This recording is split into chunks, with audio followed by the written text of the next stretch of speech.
Good evening, I'm Norah O'Donnell, and thanks for joining us. We want to begin tonight with news about the man President-elect Trump wants to lead the Justice Department as the chief law enforcement officer of the United States.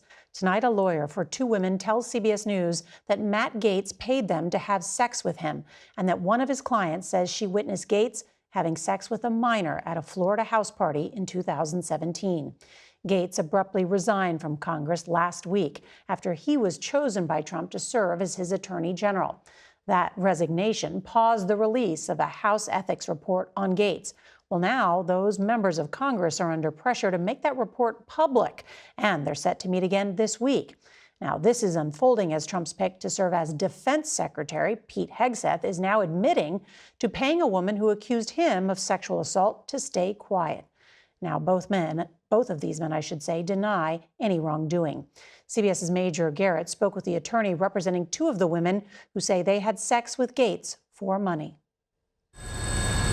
In this gated community in Orlando in July 2017, former Congressman turned Attorney General pick Matt Gaetz attended a party where his conduct has raised questions, legal and ethical, for years. The House wanted to know if he was taking precautions, so there were no cell phones allowed. Joel Leopard represents a woman who says she attended knowing she would be paid to have sex with guests. She arrived at the party.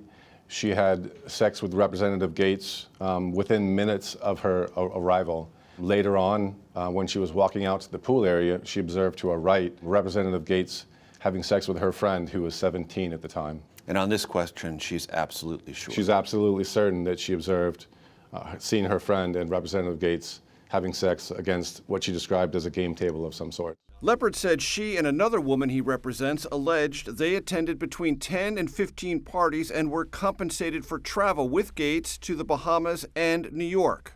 He says the committee has Gaetz's Venmo and PayPal transactions that allegedly show payments for sex and text messages where he refers to illegal drugs in code words. Representative Gaetz would use terms like, can you make sure that there are party favors present, or who's in charge of the party favors? Gaetz has denied all wrongdoing. I have not had a relationship with a 17-year-old.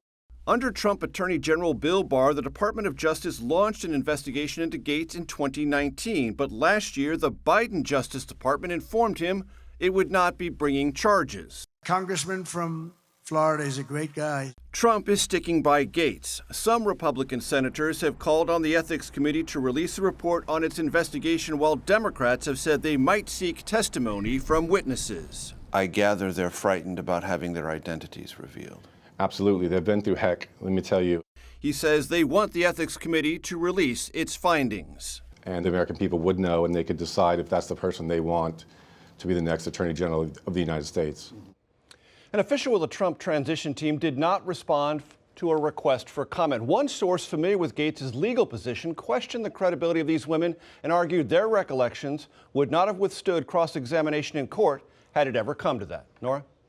Major, thank you. Also want to ask you about Trump's pick to lead the Defense Department, one of the most important positions in government, tasked, of course, with protecting our national security. What have we learned? Norah, a lawyer for Fox News host Pete Hegseth admitted to CBS News that Hegseth paid a woman to keep quiet after a 2017 encounter in California. Now, the Monterey Police Department investigated the incident as an alleged sexual assault, but ultimately declined to pursue charges. Hegseth's attorney told us the encounter was consensual and maintains his client is, quote, innocent, adding that Hegseth paid the woman to avoid being sued, which could have gotten him fired from Fox.